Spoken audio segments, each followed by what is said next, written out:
Bem-vindo ao nosso 8º programa do Maca Talks. Gente, tem sido uma jornada incrível até aqui. Vocês têm acompanhado a quantidade de conteúdo, de dicas valiosas que trazemos a cada programa para vocês. Se vocês perderam algum dos episódios, vai na playlist do nosso YouTube que vocês vão poder conferir tudo. E claro, ainda continua assinando o nosso canal, ativando as notificações e compartilhando todas essas informações com os amigos que vocês acham que estão nesse procedimento, nesse planejamento do casamento e que precisam receber essas dicas também. Quero agradecer a todos os nossos patrocinadores que fazem esse sonho do Maca Talks ser realidade. Então, muito obrigado Pré-Design, Construção e Pré-Fabricados e Primícias do Brasil. Agradecer também a Lei Câmara Cascudo, Fundação José Augusto e o Governo do Estado. E agora, vamos para o nosso quadro Maca Events. Roda a vinheta.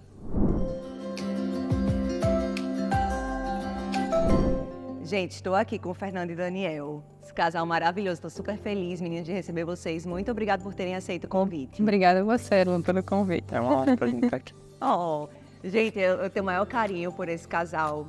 Conheci eles, fiz parte do casamento deles. Gente, então vamos lá, conhecer esse processo. Como é que foi que vocês se conheceram, namoro, noivado e casamento? Pode começar, amor. A gente se conheceu adolescente e aí em 2016 a gente começou a ter interesse um pelo outro, né? E quando foi 2016, finalzinho do ano, a gente começou a namorar e em agosto de 2018 eu pedi ela em casamento. E foi lindo o pedido? Foi lindo. Ele tentou fazer uma surpresa em um restaurante, mas quando chegou lá, assim, eu já vi que tinha algo, porque a mesa estava toda cheia de frufru. E aí a gente jantou, teve aquele momento do que tá querendo fazer, mas aquela declaração e tudo mais, e aí chegou o momento do pedido. E ele quis se ajoelhar, e aí eu não deixei, porque eu vi que todo mundo tava olhando, aí ele se levantou. E houve o pedido e foi tudo lindo. Foi romântico, mas quase que não. Foi engraçado também, porque você quase que não dizia assim. Meu Deus. Ela ficou chorando muito. Eu comecei a chorar, porque por mais que eu imaginasse ali que ia ter algo, mas mesmo assim é uma emoção muito grande, né? Você pedir de casamento e tudo mais. E esse processo do casamento, gente, como é que foi? Vocês sempre idealizaram casar, ter a festa do casamento, ou vocês estavam pensando em assinar o papel? Como é que era tudo isso? A gente sempre, desde o início assim que a gente namorou, porque a gente sempre namorou com esse propósito que queria se casar, né? E por sermos cristãos, né? Quando noivamos, a gente já sabia que iria começar o planejamento do casamento. Então, noivamos ali em agosto de 2018, a nossa data foi para dezembro de 2019, então teve ali mais ou menos um ano e pouquinho de planejamento. Bacana. E como é que foi esse sonho do casamento? Assim, como foi iniciar o projeto, o processo de planejamento do casamento? Quem é que estava ao seu lado te ajudando? Daniel foi participativo, não foi? Conta um pouco. Pronto, a gente bateu o martelo, vamos começar o planejamento de se casar. E a gente queria primeiro decidir o lugar. Porque tinha que salvar o lugar para a data. E foi até interessante que depois eu descobri que um dos primeiros passos é bom escolher a recepção pela questão da data, porque mesmo que tenha um ano com antecedência, às vezes não tem a data que você quer, dependendo de como seja ali a recepção, né? Tipo, se tem muitas pessoas interessadas naquela recepção e tudo mais. Então, eu já conheci a Macamirinha ali mais ou menos em 2016, 2017, conheci através de 2 amigas. E quando a gente decidiu que ia se casar, esse foi o primeiro passo, né? Fechar a recepção. E Daniel, ele estava trabalhando, minha mãe trabalhando também, mas assim, em algumas coisas sempre deu para ele se envolver, tanto que quando foi na escolha da recepção ele veio, estava aqui, você lembra? E aí veio até o pai dele também. Então a gente, nesse primeiro momento, ele estava presente, mas assim, eu sempre trouxe para ele decidir também, né, amor, você gosta disso, você quer isso? Então acho que eu posso dizer que ele sempre se envolveu em tudo, né? Não, e eu senti, assim, realmente fui eu que atendi vocês na época. E a gente sentia, assim, que não era um sonho só de vocês dois, mas também de toda a família, né, que veio no dia. E conta pra gente como foi ter a sua sogra te acompanhando durante todo o processo, porque a noiva geralmente, né, poxa, minha sogra, isso, às vezes o gosto não bate e tudo. Como é que foi? Foi difícil, foi fácil, foi bom, foi ruim? Eu acho que houve um equilíbrio, porque a minha sogra, ela respeita muito, assim, o que você gosta. Às vezes ela traz, tipo assim, mas eu preferia assim. Mas aí eu digo, não, mas não gosto assim. Aí ela vai aceitando. Mas, assim, minha sogra é como se fosse uma amiga pra mim. Sim. Eu sei que tem muita gente que não tem esse relacionamento com a sogra, né? Mas ela tem 3 filhos, então, tipo, ela tem 3 noras. E ela, desde o início, ela sempre quis, assim, ter esse relacionamento com as noras dela, né? Então, tipo, pra mim, no processo de ter ela, foi maravilhoso, porque, tipo, ela me ajudou em tudo que eu precisava resolver, ela estava comigo, não media esforços, então foi muito legal envolver minha sogra, mas ela é muito colaborativa também, tipo, ela estava ali, tipo, não chegava assim, eu quero isso, só porque, assim, meus pais e os pais deles falaram que, pai dele, né? Falaram que eles queriam dar o casamento pra gente de presente, tipo, eles queriam bancar tudo. Então, tipo, ainda teria essa questão, né? Se fosse difícil o relacionamento com eles, talvez ficasse chato, né? Porque, tipo, eles que estão pagando, eu tenho que escolher o que eles querem. Tem isso também. Mas não foi assim, mesmo eles patrocinando, não teve Não interferiu isso, muito né? no seu Não interferiu. Eu sempre trouxe o que eu gostava, o que eu queria. E aí foi muito tranquilo. E para definir assim a questão da escolha dos fornecedores, como é que vocês conseguiram encontrar os fornecedores? Em que parte dos fornecedores Daniel Bay se interessou em fazer parte do planejamento? Bom, queria provar. Mano, tudo que tinha para provar, ele queria provar. Buffet, bolo doces, ele provou tudo, né, amor? Assim, esse assunto de casamento é uma coisa que eu gosto muito. E aí, a gente teve, ainda bem que a gente já percebeu, assim, tipo, vamos atrás da recepção primeiro, porque dependendo de como seja a recepção, é melhor garantir, né, a nossa data. E aí o outro passo, eu não sabia, tipo, pronto, e agora o outro passo vai ser qual? Então eu pensei, acho que melhor no tempo não existia assessoria, assim, que hoje tem essa assessoria mais exclusiva, né, para noiva e tudo mais, mas antigamente era mais o cerimonial, né? Então, tipo, vamos escolher o cerimonial para nos ajudar nos outros processos. Sim. Só que, no tempo, isso a gente, em ali dezembro de 2018, ia ter o Casama Camirim em fevereiro de 2019, no tempo. Casama Camirim, gente, é uma feira de noivas que a gente faz uma vez por ano. Aí vocês participaram. Isso, a gente participou. Bacana. E aí, pra mim, assim, foi o que mais me ajudou, porque, tipo, quando eu cheguei aqui, tava ali uma seleção dos melhores fornecedores Ai, que bacana. de Natal. Então, tipo, na porta já recebi uma checklist com tudo que precisava para um casamento. Me agarrei naquele checklist e saí procurando os meus fornecedores. Então, a maioria dos meus fornecedores eu encontrei na Casama Camirim. Decoração, maquiagem, buffet, cerimonial. Eu acho que a maioria não, acho que você brincar tudo. Eu encontrei na Casama Camirim. Gente, eles casaram dia 25 de dezembro, né? Uma data assim que geralmente alguns noivos fogem por ser uma data, né, comemorativa e tudo mais. Como é que foi essa experiência de casar numa data não tão usual? Pronto, esse 25 de dezembro, na verdade, a gente queria casar em setembro. Sim. Só que justamente não tinha a data, e isso com um ano antes de antecedência. E aí a gente sentou com você e disse, Lu, essa data não dá, que data que tinha em setembro. E o que é que a gente faz? Porque a gente quer casar esse ano, não quer casar próximo ano. A gente abriu o calendário e foi Vendo. vendo dia por dia. Ó, esse aqui tem, esse aqui não tem, esse aqui tem problema porque é domingo, esse aqui enfim. E aí chegou no dia 25 de dezembro, aí você olhou assim pra gente, tem um 25 de dezembro. Aí a gente... Ela falou assim, tem uma data aqui que ninguém tem coragem de casar ainda, ninguém teve coragem de casar ainda. Aí a gente já ficou, qual? Aí ela, 25 de dezembro. Eu, meu Deus, um Natal, eu vou vestida de Mamãe Noel. É verdade, mas acabou sendo uma data super simbólica e comemorativa e que fica na memória, né, das pessoas. Você pode reunir. Você estava me falando aqui nos bastidores da questão familiar para você, o que significava o casamento. Eu achei super interessante. Compartilha com os nossos noivos que estão assistindo. É porque, na nossa ideia, o casamento ele não foi só uma união entre Daniel e Fernanda, foi uma união entre as nossas famílias. Tanto que as partes que eu mais quis me envolver no casamento foi, digamos, a parte simbólica, então toda a cerimônia, como deveria acontecer, até a união das mesas ali, que eu queria colocar, por mim eu colocava um mesão, um negócio meio medieval, minha esposa disse, não, Amor, não. Menos. Menos. Mas ainda assim, eu fiz questão da nossa família toda, meus pais, os pais dela e nós dois ficamos sentados na mesma mesa. Ali bem na frente dos convidados. Porque eu sinto que é uma festa nossa, celebrando a união dessas duas famílias e justamente com aqueles convidados que a gente trouxe. Pra mim, essa é... E que até os convidados tinham significado também, né? Pra estar aqui não era sem motivo. Foi simbolicamente muito gratificante pra mim o nosso casamento, eu acho. Acho uma forma Lindo, boa que de colocar. ótimo. Que traz memórias boas, né, esse dia para vocês. E agora o processo de casado, né? Vocês realmente fizeram uma festa do jeito que vocês sonharam, né? Tiveram ajuda de familiares no processo de planejamento. Depois do casamento, o que é que mudou na vida de vocês? Tudo, né? Tudo.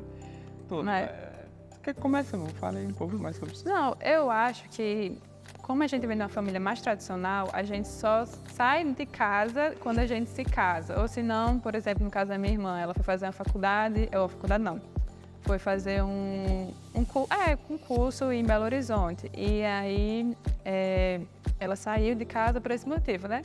Mas a gente vem mais dessa família tradicional. Só sai de casa quando você tá ali casada e sai. Então, tipo, teve essa mudança, entendeu? Assim, que agora nós éramos responsáveis pelas nossas vidas. Por exemplo, nossa vida... É só nosso. Nossa vida começou agora, tipo assim, uma questão de... Talvez um misto de liberdade, porque, tipo, agora eu não precisava mais estar ali prestando conta, tipo, tá tarde, você tá onde, não precisava mais disso. Mas também a questão de nós que íamos trazer o sustento para nossa família, então essa responsabilidade chega também. Acho que é essa, né, amor? Tem mais alguma Também coisa? tem toda a adaptação. Uma coisa que eu falo muito é assim, a gente pergunta por que a gente casou cedo. E eu digo, quando você casa cedo, você não criou muitos hábitos que depois vão entrar em choque com os hábitos da outra pessoa. Sim. Então vocês dois casam para criar uma vida, hábitos que vão ser de vocês dois. Sim. Você não casa cheio de dificuldade. De pra costumes, encaixar. talvez. É, Sim. costumes que não encaixam na rotina da outra pessoa. Vocês casaram com 21 anos? É Isso. Eu tinha 22 e ela 21. Isso. Novinha. Bem- Novinha. É. Mas que bom que vocês seguiram esse caminho juntos. E eu também queria ter a oportunidade de mostrar aqui mais uma convidada super especial, que é fruto dessa união de Fernanda e Daniel. Vem cá, nossa convidada! Papai. Lissa tá com vergonha, Lissa? É, que meu amor. Gente, Lissa é o fruto do relacionamento, né, de Daniel e Fernanda, que eles compartilharam um pouquinho aqui com a gente. Se vocês falaram que já mudou um pouco a vida de casado, né, conta como é que foi isso com um filho. É muito difícil, mas pra mim é o que dá sentido à vida. Porque pra mim não tem alegria maior do que ver essa filha maravilhosa. Maravilhosa. Ela Adorando. grita, dá trabalho, a gente realmente se doa, mas o sorrisinho, a vida que ela traz, que ela dá à nossa casa, à nossa família, é simplesmente gratificante.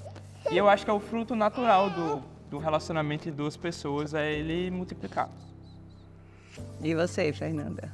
Eu gosto de dizer assim, né, que existia uma Fernanda antes de Lissa, existe uma Fernanda depois dela, porque pra mim ela chegou transformando minha vida, tipo assim, uma perspectiva, quando chega um filho, assim, conversando com outras mães, elas sentem esse mesmo impacto, tipo, muda tudo na sua vida, a perspectiva toda muda. Se você fala muito que não é mais só você. Tipo assim, a sensação é que não é mais só eu, né? Tipo, parece que eu tenho um outro coração, mas que bate em outro ser humano. Então, tipo, você acaba tendo que... Você tem que cuidar dela e, tipo assim, você quer que ela viva o melhor, tenha o melhor. Então, tipo, as prioridades mudam. Eu acho que, pra mim, tipo... Ela chegou causando isso em mim, sabe? Essa transformação de até saber, assim, tipo, eu consigo, tudo por causa dela. Meninos, então é isso. Eu agradeço demais por vocês terem compartilhado a história. Obrigado, Lissa, por emprestar seu pai e sua mãe pra mim durante esse momento. E fica o recado aqui pra vocês de que casem, tenham filhos. Sim. É maravilhoso, né? Tem uns prós e contras, assim como tudo na vida, mas vocês veem como eles são unidos, felizes, né? E tem essa transformação dentro da vida de cada um. É isso, muito obrigado. Mas vou chamar agora o quadro para vocês, Maca Health. Roda a vinheta.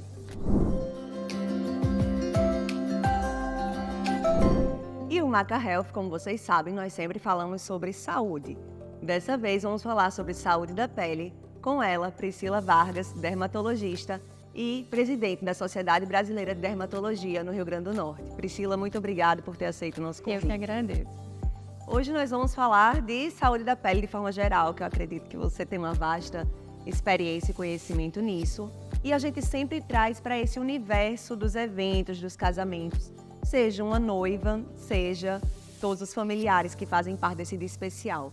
Mas vamos começar trazendo para esse universo de noivas, Priscila. Como é que você indicaria para uma noiva que vai casar daqui a um ano e meio, como é que ela deve procurar esse serviço de dermatologia? Porque eu acho que de 10 em 10 noivas querem estar com a pele e o cabelo radiantes no grande dia. É verdade, querem sim. E o que a gente percebe é que eu acredito que tem exatamente esse impacto que a gente já sabe, de que se sentir bem na própria pele, como a gente brinca um pouco.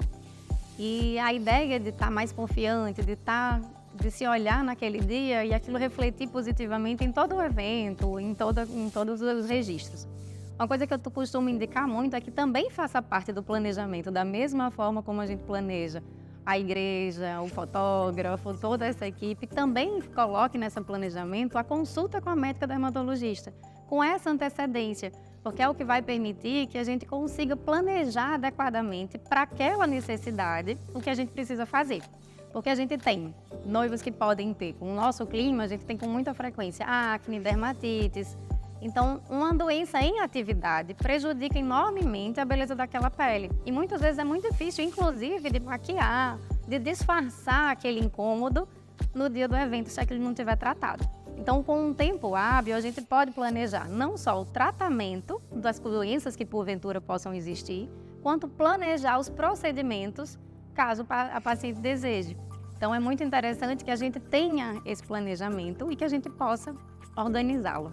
Porque tudo que envolve pele, né, a gente sabe que tem um processo também de cicatrização. Isso. Então não adianta, às vezes, aparecer na semana do casamento querendo uma pele plena, né, radiante, maravilhosa, se a depender da pele, vai ter um processo de cicatrização daquele procedimento um pouco mais demorado. Isso. Então, quanto tempo antes realmente você faz essa indicação de tempo para procurar o dermatologista? Para a primeira consulta, eu acho que um ano antes é um tempo interessantíssimo, porque Sim. permite várias possibilidades.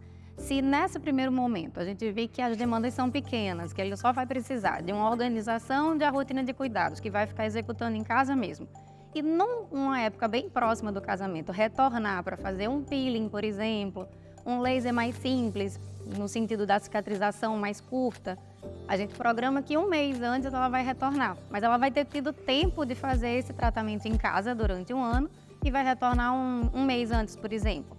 Se o pai da noiva tem sinaizinhos indesejados, que a família inteira implica um pouquinho, não quer que naquele momento esteja, 6 meses antes ele já faria essa cirurgia, já estaria cicatrizado e estava tudo resolvido. Se o marido, o noivo, no caso, Sim, claro. tem dermatites, uma lesão muito inflamatória, aquilo leva pelo menos 2, 3 meses de tratamento para poder organizar, então a gente pode também fazer esse planejamento. A mãe da noiva, se não tem hábitos de se cuidar ainda, se não está na rotina esses procedimentos, normalmente vai precisar de um pouco mais, uma demanda maior de procedimentos, e aí um ano é um intervalo bem interessante quando a gente planeja. Lasers, ultrassom microfocado, procedimentos injetáveis se assim desejar.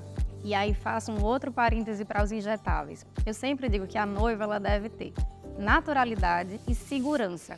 Então nem a gente pode correr riscos de tirar a beleza natural daquela pessoa, nem de correr riscos de resultados de cicatrização, de resultado indesejado. Então não é o momento para fazer decisões bruscas. Sim. É o momento de planejamento de coisas naturais, de tratamentos que embelezem com naturalidade, com elegância e que mantenham as características daquela pessoa. Então, quando a gente vem para esses planos, para a mãe, por exemplo, acaba tendo uma demanda maior de procedimentos, mas para a noiva, por exemplo, a gente tenta sempre ter a cautela de só o necessário. Sim, perfeito. E geralmente a gente também tem noivas muito novas, né, que às vezes não precisam ou não querem fazer, não tem necessidade, na verdade, de fazer tantos procedimentos.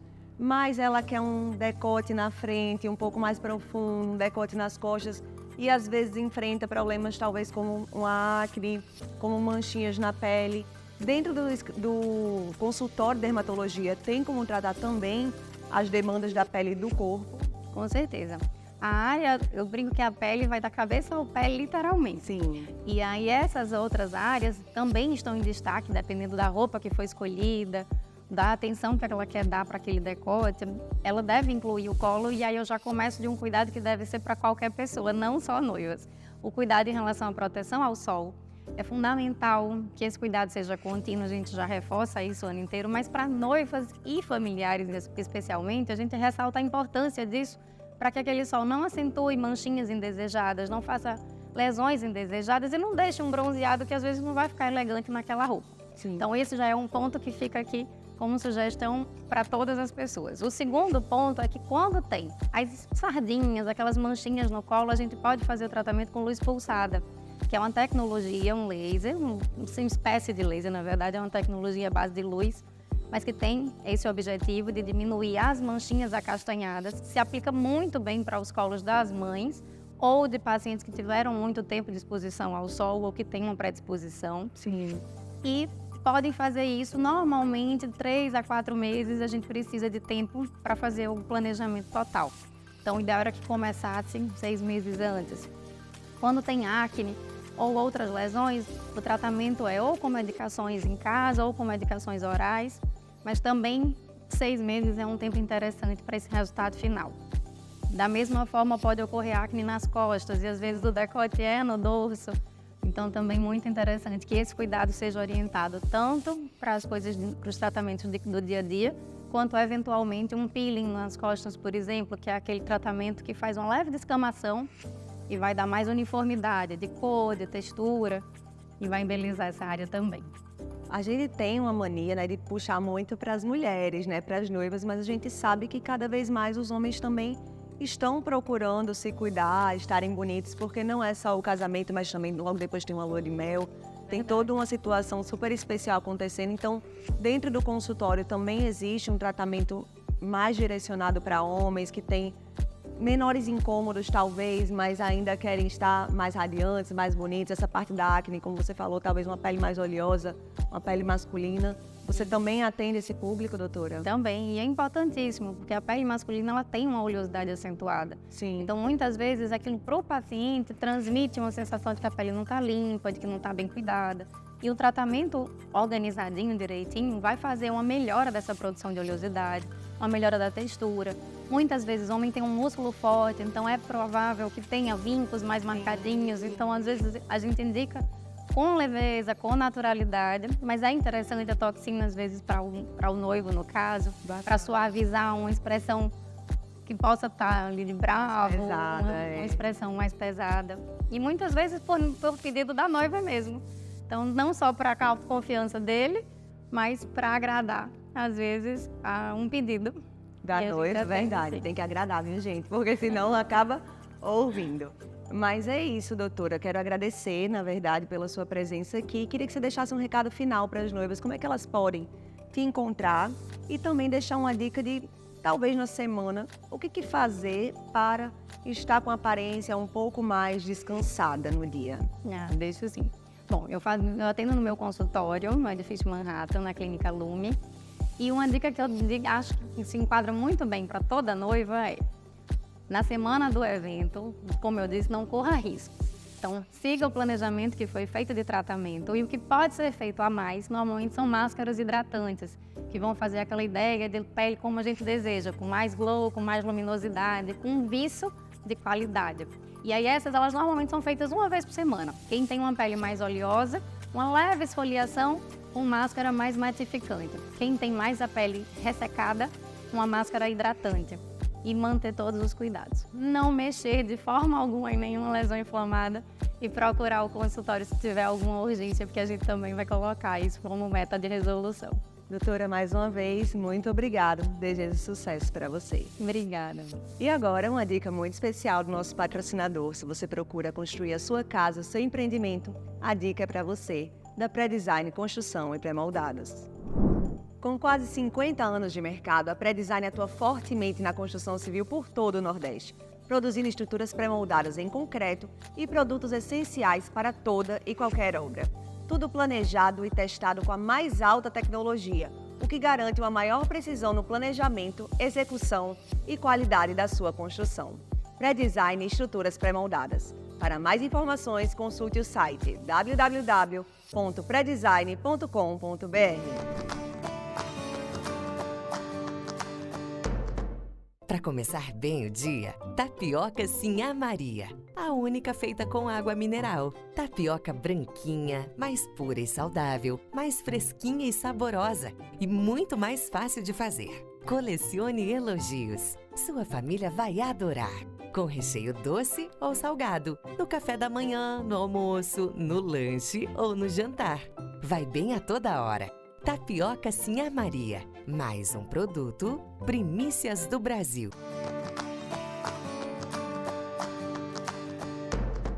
Estamos de volta e agora, gente, uma entrevista que eu estava super ansiosa por ela. Vamos falar sobre sexologia, sexualidade do casal e vamos lá acompanhar esse papo que vai ser quente e informativo.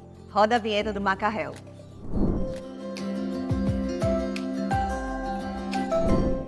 E para falar sobre tudo isso, estou aqui com Joana Dark Araújo, psicoterapeuta familiar e de casal e sexóloga também. Então, Joana, muito obrigada por ter aceito o nosso convite. E eu gostaria que você falasse um pouquinho para as nossas noivas, quem está nos assistindo, quem é a Joana Dark e como é que foi esse processo até chegar a esse interesse por um tema tão especial. E eu que agradeço pelo convite. E eu costumo dizer que a minha relação com a psicologia e com a sexologia começou com um flerte, né? A gente meio que flertou e aí se transformou num caso de amor e que está aí há mais de 20 anos, né? A princípio eu queria estudar enfermagem, eu já trabalhava no cuidado com pessoas, mas na época eu era militar do Exército e aí os horários não conciliavam. E quando fui ver grade, né? O curso que mais me interessou foi a psicologia e começou esse flerte. E aqui estou eu, né? No caminho da psicologia, me interessei pelos relacionamentos familiares e casais. E observei na minha prática clínica que um dos grandes entraves nas relações afetivas, amorosas, é a sexualidade. E aí fui fazer a formação, né, com Cida Lopes, lá em Minas Gerais. E estou aí atendendo casais e é incrível o universo encantador, né? E como é importante, assim, a gente estar em contato com esse tema, entendendo a importância dele na sua sexualidade individual com você mesma e como isso se apresenta nas suas relações afetivas, amorosas. Perfeito.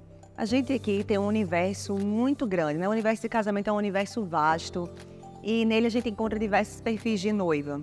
Então a gente tem uma noiva que é aquela noiva que está com o primeiro parceiro, a primeira parceira, está iniciando sua vida sexual, então não tem muita referência anterior de como se desenvolve o prazer, a sexualidade. Eu gostaria que você desenvolvesse um pouco mais sobre esse tema para essas noivas especificamente. Sim, esse é um assunto desafiador, né? Porque assim, eu observo que as pessoas têm um hábito de buscarem muito conhecer o corpo, né? A gente vive uma sociedade muito pragmática nesse sentido, né? Conhecer o corpo, mas no modelo cartesiano. Não fazendo a relação desse corpo com essa mente, com essas emoções. E sexualidade tem a ver com conexão. Então, às vezes eu fico observando, né, casais que estão no início de um relacionamento, que são casados recentemente, vão fazer os exames pré-nupciais ou fizeram, né, passam por clínico, passam por ginecologista, mas não fazem essa relação, entender assim, da importância dessa educação sexual na vivência conjugal. Então, para essas noivinhas que estão iniciando um relacionamento, né? Se você não teve na sua família uma educação sexual desde o princípio, né? Que para algumas famílias isso é extremamente tabu, não se fala.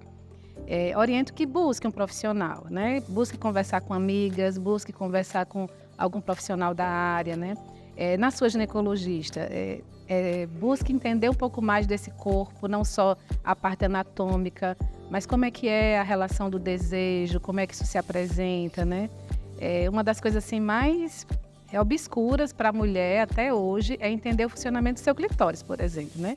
As mulheres não, às vezes, têm até medo de tocar, né? Eu já recebi casos de pessoas que nunca tocaram, que nunca exploraram essa região. E a gente sabe que a única função desse órgão é dar prazer para a mulher, né? Então, busquem entender. Se não teve educação sexual em casa, busque um profissional, converse com amigas. É muito legal grupos de amigas para conversar a respeito, né? E chamar o parceiro, a parceira também para estar junto desse momento, né? Na descoberta, na conversa. Isso.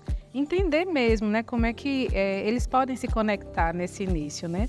Às vezes, esse conservadorismo excessivo promove um bloqueio mesmo, assim, de muitos medos e muitas ideias, muitas crenças sobre o que é certo no sexo, sobre o que é errado. Isso está muito mais presente no universo feminino, sabe, Luana? Porque o homem, né, desde o princípio, ele é estimulado a viver a sua sexualidade. Então, o garotinho, quando está lá, pequenininho, e ele começa a se tocar e ele tem uma ereção, aquilo é visto como um ato de afirmação. E é super estimulado para a família.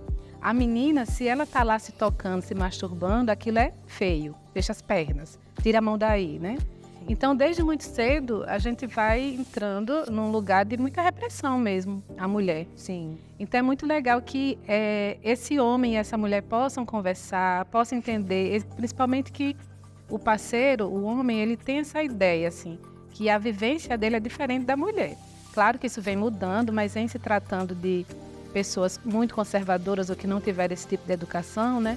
Ainda é um universo muito restrito, muito obscuro mesmo. E aí falar também para aquela outra noiva que nós temos, que é a noiva que namora, né? Que já tem uma vida sexual ativa, até com o mesmo parceiro, mas que depois do casamento vai iniciar uma nova realidade de morar junto. Como é que funciona essa visão diferente do que ela tinha de uma vida sexual antes do casamento e depois do casamento? Pois o desafio é se manter conectado durante a relação, independentemente da fase, né? É uma relação duradoura, ela vai passando por várias fases. Tem aquele início da paixão, né? As forças norteadoras de um relacionamento. A paixão, o amor e o sexo, né? A paixão é aquele momento inicial, de grande entusiasmo, onde o corpo é bombardeado por hormônios, né? Muita dopamina, muita noradrenalina, e a gente fica meio que com dificuldade de concatenar as ideias e a gente só quer estar perto do objeto do desejo, do ser amado, né? Já o amor é aquela fase de escolha mais consciente, onde as afinidades aparecem, os projetos de vida, e se tem um investimento consciente e racional. Quando você passa a conviver com a pessoa e ter aquela vivência no cotidiano, até pelo esse universo mais produtivo que a gente vive, corrido, né? Então, o sexo, por exemplo, e a conexão do casal é a última coisa que se pensa no dia, né? Sim. Então, você chega em casa cansado, fadigado com as demandas do dia, como se o sexo fosse a coisa que está lá no finalzinho da lista. E entenda que sexo tem a ver com conexão, né? E não é o ato em si somente, né? Então, eu penso que uma forma de se manter conectado com o seu parceiro é trazer o erotismo para o dia a dia, aquela mensagem que você manda no meio do expediente, é um beijo mais acalorado, né? Os casais de longa data perdem a vontade de se beijar, aquele beijo de língua, né? Sim. É a bitoquinha, o selinho, né? Então, às vezes, você pode surpreender seu parceiro, sua parceira, dando um beijo mais acalorado, deixando um recadinho, né? Fazendo brincadeira, se mantendo curioso, assim, o que eu vou fazer hoje para atiçar meu esposo, né? O que eu vou fazer hoje para provocar minha esposa, né? Como eu posso manter essa mulher seduzida por mim, né? Então, para isso é importante conhecer o outro, né? Entender esse universo do desejo do outro. E essa questão de se manter curioso, né? A gente, num cenário de dia a dia, como você falou, chega cansado, tudo. Aí, às vezes, o homem bota aquele pijama furado, a mulher da mesma forma, né? Assim, acaba não tendo mais aquele cuidado. Você acredita que essa falta de cuidado de ambos os lados também vai deixando uma realidade de vida sexual um pouco mais morna, não tão acalorada? Sim. A gente perde o cuidado, o zelo, né? Com a gente e com o parceiro, com o passar do tempo, né? E é muito importante isso, assim. assim como a intimidade, né? Às vezes sair um pouco dessas regras e poder estar mais tranquilo, né? Com seu parceiro também é importante, porque ninguém vai viver engessado numa relação, né? Ah, eu não posso ir ao banheiro na frente. Não, obviamente que a intimidade faz parte, é uma construção da relação. Mas eu penso que tem coisas que o outro não precisa saber sobre o meu funcionamento, né? Eu não preciso estar expondo certas coisas. E também buscar, eu estava falando outro dia para uma cliente minha, né? Que ela trazia essa falta de interesse na relação, que o marido estava desinteressado por ela na relação, sexualmente mesmo. E a gente foi tentar fazer um mapeamento para entender o porquê disso. Ele veio para a sessão e ele trouxe uma frase muito interessante. Ele dizia, eu acordo com ela e durmo com ela. O tempo todo, às vezes eu quero chegar perto, ela me bloqueia. Eu faço um toque, ela me bloqueia, né? E aí a gente foi entendendo o que estava acontecendo e tinha a ver com isso, com essa falta de... Antigamente usava uma calcinha assim, agora usa uma calça assim, uma calcinha desse jeito, né? Não usa mais um lingerie. Quando namorava, usava uma lingerie, se preparava para o encontro e hoje não, né? Claro que numa relação a longo prazo, com todas essas interferências que a gente não tem como estar produzindo o tempo todo. Mas não custa nada, um dia ter uma lingerie diferente, né? Eu costumo falar para os casais que acompanho. Você tem que ter o dia do casal, né? O dia que é para você fugir da rotina, para você sair para jantar, para você ou preparar um jantar em casa, né? Comprar uma lingerie, colocar uma música, ter um dia especial com seu parceiro, né? Eu acho que são pequenas coisas, né? Detalhes desse cuidado consigo e com o outro que vão fazer a diferença. Perfeito. E sobre essa, digamos assim, frequência de vida sexual, né? A mulher Frequência do ato? Sim. Frequência tem mulher que faz amor todo dia, às vezes nem tá com vontade, mas acaba seguindo aquilo. Ou então, tem mulher que faz uma vez por semana. Como é que é isso? Isso tem esse padrão? Tem o que é normal? Tem o que o seu relacionamento está indo por... Como é que funciona essa questão da frequência sexual, com desejo, com normalidade ou anormalidade? Isso é bem relativo, né? É uma pergunta muito comum no consultório, né? Porque às vezes aquilo que é normal para você não é normal para mim, né? Então, a frequência, alguns estudos apontam que em média 2 a 3 vezes por semana seria, dentro dessas pesquisas, um casal que tem uma vida sexual ali, ok. Mas a gente sabe que a vida real, né, o dia a dia é diferente. Então, às vezes tem um casal que transa uma vez por semana e eles estão bem.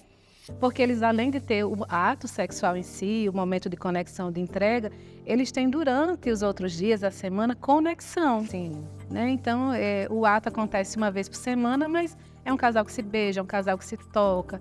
Porque acho que é legal a gente falar assim, que sexo não é só o ato em si, né? Entendam que sexo envolve todo o contexto. É aquele beijo, é aquele cheiro, é aquele abraço, é dormir apertadinho, é o recadinho que se manda, é a curiosidade e o cuidado com o parceiro, né? Bom, antes de encerrar, eu queria que você falasse um pouquinho. A gente ouve muitos relatos de dor durante a relação sexual. Queria que você explicasse quais são os problemas que podem acarretar essa dor na hora do ato sexual. Certo. A primeira coisa, sentir dor na relação sexual não é normal. Sim. Né? Alguns achados, né, como vaginismo, como dispauremia, são disfunções relacionadas à questão emocional, né? Sim. Muitas mulheres acreditam que dor faz parte da relação sexual, né? No vaginismo, por exemplo, a mulher sente tanta dor, que ela não consegue ter penetração. E aí é muito importante que as mulheres possam buscar auxílio, tanto ginecológico, psicológico e às vezes, muitas vezes, quase sempre, o trabalho é feito com fisioterapeuta pélvico, né? Para fazer todo um trabalho ali, tanto de fisioterapia mesmo da região, juntamente com o apoio do psicólogo e a ginecologista, né? Ótimo. E eu queria também, a gente estava conversando aqui nos bastidores, né, sobre esses casais que estão juntos há mais tempo, já há 10 anos de relacionamento, já não tem talvez a mesma paixão que tinha no começo. Como manter a chama acesa desse relacionamento depois de 10 anos de casado ou mais? Sim. Dá essas dicas aí finais. Pois bem, eu acho que penso muito que os casais precisam voltar a se paquerar. Um casal de longa data, né? Ele deixa de se olhar, né? E os casais que eu recebo com essa dificuldade de conexão, eu falo muito para eles. Você olhou para ela hoje? Vocês se olharam, sair de casa? Olharam mesmo, né? Não é aquela olhadinha, mas é o olhar. E às vezes, voltar a paquerar, trazer lá do início da relação, né? Os conteúdos que vocês utilizavam no início do relacionamento, na fase da paixão. Às vezes esse resgate possibilita uma reconexão. Além de outras coisas que a gente tem muito, né? As visitas ao sex shop vai junto, né? Às vezes novos acordos, novos pactos da sexualidade, né? Eu brinco muito com os casais, com os homens que têm dificuldade de aderir ao vibrador, por exemplo, né? Sim. Porque ele pode ser um grande aliado, né, para você na sua relação. E a sua esposa, a sua parceira, pode ter aí orgasmos maravilhosos e facilitar, inclusive, a vida do casal. Sim. Então, não tenham medo, visitem sex shops, né? Participem disso juntos, que vai acender essa chama. Sim, com certeza. A vida sexual é igualmente importante, né? A satisfação do casal como um todo não está só no amor, no respeito, mas também o sexo ele acaba se tornando muito importante para a longevidade do próprio casamento. Isso. Então tá bom, Joana, muito obrigado por o conhecimento compartilhado, foi maravilhoso o papo. Queria que você deixasse um recadinho para as noivas, como é que elas podem te encontrar? Então, eu estou trabalhando lá no Centro Empresarial Oliveira, na Avenida Lime Silva, e o meu Instagram é Joana Dark PC. Joana, então, muito obrigado. Desejo muito sucesso para você. Obrigada, eu que agradeço. Falando em coisas gostosas, agora uma dica imperdível do nosso patrocinador, Primícias do Brasil. Para começar bem o dia, tapioca Sinhá Maria. A única feita com água mineral. Tapioca branquinha, mais pura e saudável, mais fresquinha e saborosa e muito mais fácil de fazer. Colecione elogios. Sua família vai adorar. Com recheio doce ou salgado. No café da manhã, no almoço, no lanche ou no jantar. Vai bem a toda hora. Tapioca Sinhá Maria. Mais um produto Primícias do Brasil.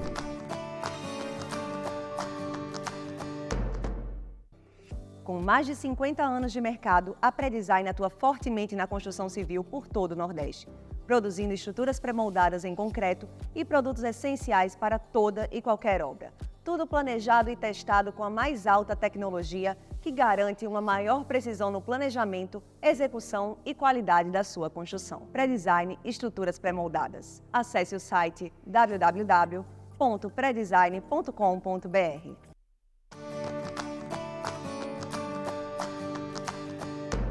Estamos de volta e já chegando ao final do 8º programa do Maca Talks. Programa rico em conteúdo. Vocês puderam acompanhar as diversas entrevistas que tivemos, falamos sobre saúde, sobre o processo, o planejamento de como foi ser noiva e completar esse ciclo sendo mãe. Então, muita coisa bacana. Vocês compreendem quanto de universo tem por trás de um casamento, que não é só marcar a data, chegar no dia e casar, mas sim toda uma preparação antes e também um universo incrível que vai acompanhar o casal depois do grande dia. Então, assinem o nosso canal, compartilhe todos os vídeos, dê like e também ative as notificações do YouTube para não perder os próximos programas. Agradeço mais uma vez a Lei Câmara Cascudo, Fundação José Augusto, Governo do Estado. Além de, claro, os nossos patrocinadores incríveis que fazem tudo isso acontecer, Pré-Design Pré-moldados e Primícias do Brasil. Quero também, como sempre, como nós fazemos em todos os programas, trazer uma causa social, dar um pouco mais de visibilidade para que vocês possam conhecer o trabalho. Dessa vez é da Amico, associação sem fins lucrativos que cuida de crianças cardiopatas e sempre precisa de doações para conseguir suprir todas as demandas que eles têm com essas crianças. Se vocês puderem, só seguir aqui o Instagram da Amico e acompanhar um pouquinho mais de todos os seus projetos. É isso, pessoal. Muito obrigado e até o próximo Maca Talks.